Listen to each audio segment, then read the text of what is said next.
आज है फ्राइडे यानी कि रमज़ान का पहला जुमा और आप सब लोगों को मेरी तरफ से बहुत बहुत जुमा मुबारक हो। दुआ में याद रखिएगा प्लीज़। मेरे दोनों बच्चे हो गए थे रेडी नमाज़ पढ़ने के लिए। इन लोगों को भेजने के बाद मैं भी लेके बैठ गई थी सूरह कहफ़ की तिलावत करने। और आप लोग भी मेक श्योर कि हर फ्राइडे के दिन सूरह कहफ़ पढ़ना ना भूलें, इसके बहुत सारे फजीलत हैं।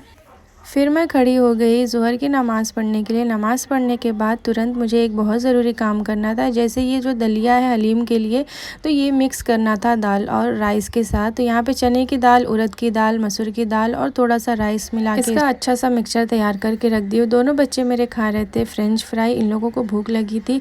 शाम के टाइम में लेके बैठ गई थी फ्रूट चाट, क्योंकि मुझे इसे कट करने में बहुत टाइम लगता है। तो यहाँ पे ना आजकल पता नहीं मेरे दोनों बच्चों को क्या हो गया है, हर छोटी छोटी चीज़ में अपनी हेल्प देने आ जाते हैं, जो कि मुझे बिल्कुल भी नहीं चाहिए। आज इफ्तार में था चना, कच्ची दाल और खीरा और मटर का घुगनी और जो है फ्रूट चाट। अभी मुझे बहुत सारी चीज़ें फ्राई करनी है, जैसे आलू, बैगन और टमाटर के पकौड़े। तो यहाँ पे एक एक करके मैं फ्राई कर लिया। और कीमे का समोसा तो हमारे यहाँ एकदम ज़रूरी है, क्योंकि इसके बिना तो इफ्तार अधूरा होता है। तो यहाँ पे लेके मैं बैठ गई थी और मस्जिद का भी निकाल रही थी। और मेरे हस्बैंड ना प्लेट या सैनी में लेके इफ्तार मस्जिद में नहीं जाते हैं, उनको दिखा के लेके जाना अच्छा नहीं लगता, इसलिए एक डब्बे में करके मैं उनको बैग में करके दे देती हूँ, वो लेके चले जाते हैं।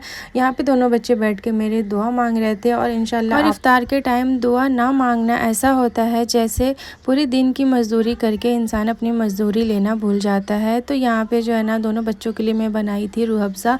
रोज़ा खोलने के बाद तो मन करता है कि बस लेट जाओ, लेकिन हंज़ला का एग्ज़ाम आने वाला है, इसलिए इसको पढ़ाना बहुत ज़्यादा ज़रूरी है। तो यहाँ पे बैठ के मैं हंज़ला को पढ़ा भी रही थी। और फिर रात में मैं बैठ गई थी तराबी पढ़ने। तो मुझे आप लोगों से एक क्वेश्चन करना है कि तराबी की नमाज़ जो होती है वो सुन्नत होती है, नफिल होती है? आप लोग प्लीज़ मुझे कमेंट बॉक्स में ज़रूर बताइएगा। और उसके बाद मैं बैठ गई थी तिलावत करने। अभी तो मैं सिर्फ सूरह मुल्क और मुजम्मिल पढ़ूंगी, और अज़लान को जब ट्यूशन से लेकर वापस आऊँगी तो फिर मैं तिलावत करूँगी कुरान की। वैसे तो मेरा घर का सारा काम हो गया था, बस अज़लान को ट्यूशन से लाना था। अज़लान यहाँ पे आने के बाद थोड़ी देर खेलता है। वैसे तो यहाँ झूला था, लेकिन अभी झूला हटा दिया गया, तो इसे पकड़ के झूल जाता है। और आज पता नहीं क्यों मेरा चलने का मन नहीं कर रहा था, तो मैं यहाँ से बस पकड़ ली थी। और अगर आप लोगों को मेरा व्लॉग अच्छा लगे तो लाइक, शेयर, कमेंट ज़रूर करें। बाय।